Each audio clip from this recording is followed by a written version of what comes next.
नमस्कार, मैं Sumant Kashyap astro vastu consultant अपने यूट्यूब चैनल में आपका स्वागत करता हूं। आज के इस वीडियो में हम बहुत ही यूनिक कॉन्सेप्ट को समझेंगे। कॉन्सेप्ट क्या है? बहुत से जातकों ने स्वयं पर भी देखा होगा या अपने अगल बगल में भी देखा होगा।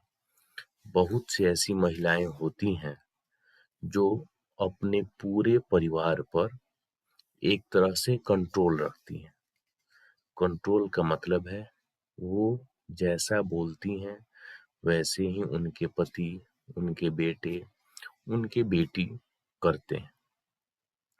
कई बार इससे समस्या भी आती है और ये कुंडली मैं आपके सामने इसलिए ही डिस्कस कर रहा हूँ क्योंकि यहाँ भी यही नेचर समस्याओं का कारण बना है। हम आगे बढ़े इस वीडियो के टॉपिक से, मैं एक बात आपको बता दूं, 4 दिसंबर से प्रेडिक्टिव एस्ट्रोलॉजी का वर्कशॉप शुरू हो रहा है। इसकी फी है 22,000 रुपए, जिसको आप 2 इंस्टॉलमेंट में यानी 13,000 प्लस 11,000 2 इंस्टॉलमेंट में आप दे सकते हैं।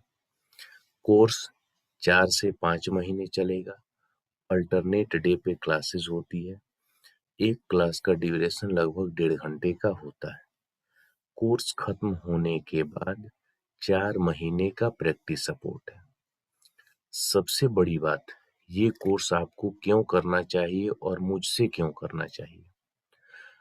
ये प्रिडिक्टिव कोर्स है जिसका बेस केपी है, अर्थात केपी के साथ साथ ज्योतिष की अलग अलग पद्धतियों के वैसे सर्वमान्य नियम जो आपको प्रैक्टिस में काफी हद तक सही पाए गए हैं, उनको मैं बताऊंगा, कुंडलियों पर दिखाऊंगा। साथ ही साथ आप मेरे क्लासरूम के वीडियोस भी यदि देखते होंगे तो आपको पता होगा, मैं अपनी तरफ से कोई चार्ट नहीं लेता हूँ। जो लोग सीख रहे होते हैं उनसे ही चार्ट लेता हूँ।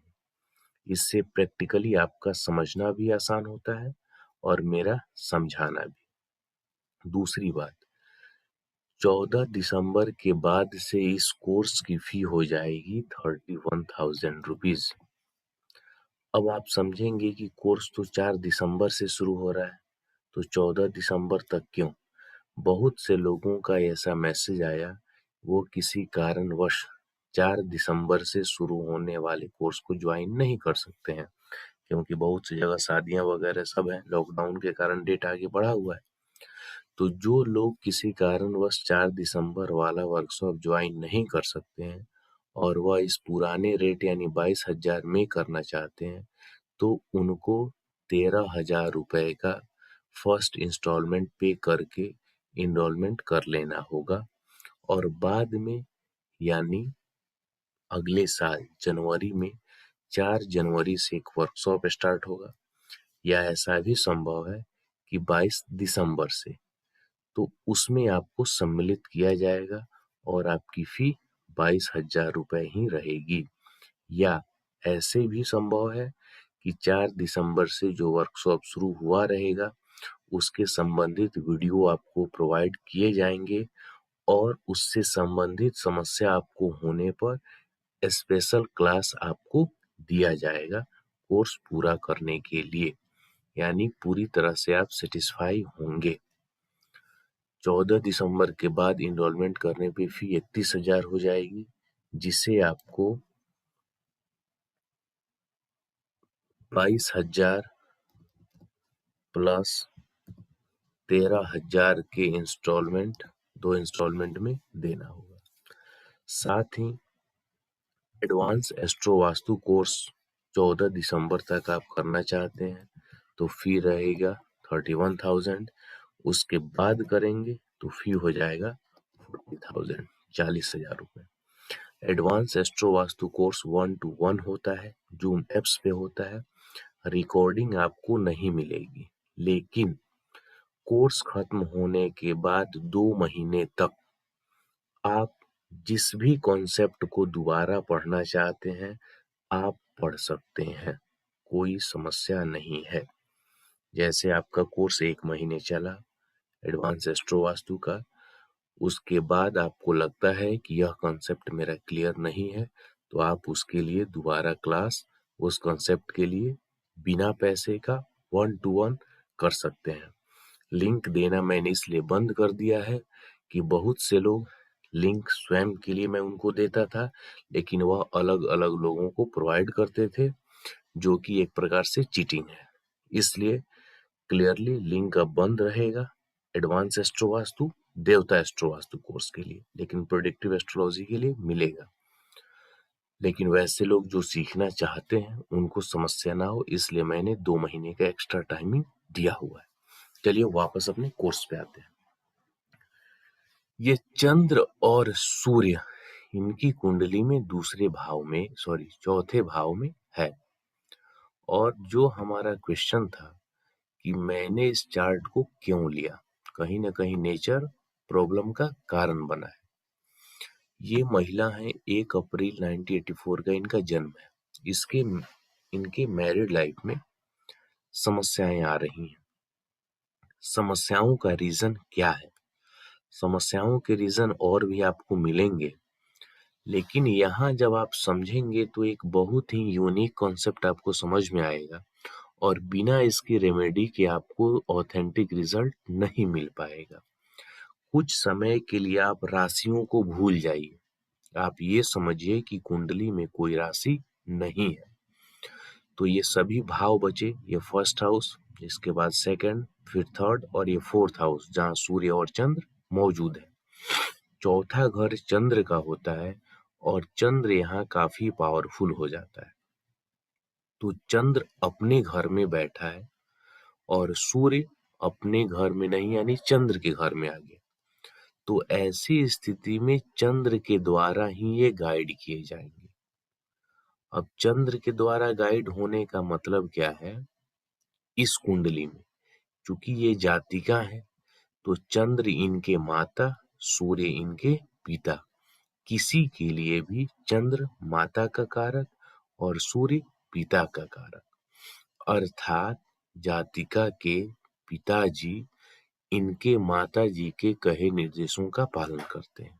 दूसरी बात, चंद्र जब चौथे में होता है तो इस स्थिति में कोई भी जातक या जातिका अपने माताजी के काफी क्लोज होते हैं।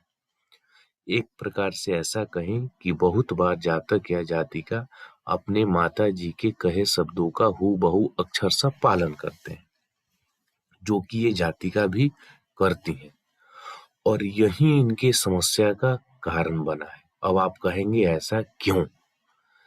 इस जातिका के लिए चौथा भाव सुख का हुआ और ये 8वां भाव, किसी के लिए भी 8वां भाव दुख का है। तो 8वें का स्वामी चंद्र चौथे में बैठ गया, यानी अष्टमेश चौथे में बैठ गया। अष्टमेश सामान्यतः जिस भाव में बैठता है उससे संबंधित समस्या जातक को देखने को मिलती है। तो ये जातिका जितना अपने माता जी के क्लोज रहेंगी और जितना अपने माता जी के इंस्ट्रक्शंस को फॉलो करेंगी, उतना ही इनको समस्या का सामना करना पड़ेगा। साथ ही साथ चंद्र की स्थिति को हम यहाँ से देख लेते हैं। यहाँ जब इस नाड़ी सिग्निफिकेटर्स में जब आप आएंगे तो चंद्र 3 और 8 कम्युनिकेशन को डिस्टर्ब करेगा। ये कहना कुछ चाहेंगी, सामने वाला कुछ समझेगा। और चंद्र का नक्षत्र जब शनि बनता है तो मामला और प्रॉब्लमेटिक हो जाता है, खासकर वैवाहिक जीवन के लिए। तो इनकी कुंडली के लिए आप कोई भी और दूसरा उपाय करें, लेकिन 2 उपाय निश्चित रूप से करने होंगे। पहला, माता जी के इंस्ट्रक्शंस को अपनी मैरिड लाइफ में अपने ससुराल वालों से संबंधित कोई भी बात के लिए माता जी के इंस्ट्रक्शंस का पालन बंद करना होगा। दूसरा, रात में दूध का सेवन बंद करना होगा। ये 2 उपाय करने के बाद ही बाकी जो उपाय आप करेंगे उसके रिजल्ट मिलेंगे। बहुत से मेरे मित्र जो केपी जानते हैं, केपी से जब देखेंगे तो यहाँ 7वें के सबलॉर्ड जुपिटर है। 7वें का सबलॉर्ड ये 7वें का सबलॉर्ड बताता है मैरिड लाइफ के बारे में। तो जुपिटर का सिग्निफिकेशन 1, 3, 12 है और इसका स्टार वीनस 2, 5, 6, 10 है और वीनस की ही महादशा चल रही है 2, 5, 6, 10, 1, 3, 12, 2, 5, 6, 10 यानी 1, 6, 10, 12 शुक्र के परिवार में मौजूद है, जो वैवाहिक जीवन में समस्याओं का कारण बनता है और अशुभ ग्रहों के आ जाने के कारण तलाक का कारण भी बनता है। अभी हम तलाक पे वीडियो नहीं है, इसलिए हम आपको वहां डाइवर्ट नहीं करेंगे। तो कुल मिलाकर समस्या आपको दिखेगा सामान्य तौर पर जुपिटर में और शुक्र में। तो इसका जो उपाय आपको लगता है आप करा सकते हैं, लेकिन जो उपाय का मेन कॉन्सेप्ट है, कई बार कुंडलियों में 2, 3, 4, 5 पॉइंट प्रॉब्लमेटिक होते हैं, लेकिन सबसे मेन काम होता है कि कौन सी ऐसी रेमेडी का आप सिलेक्शन करें जिससे तुरंत बेनिफिट मिले। एक बात आप ध्यान रखिएगा, 8वां भाव दुख का होता है और कहीं न कहीं जब ये कनेक्ट करेगा आपकी संबंधित समस्या से, भाव से, तो प्रॉब्लम क्रिएट होगी। तो सबसे पहले मेरे अनुसार इसकी रेमेडी की जाएगी, जो कि मैंने इनको बताया है।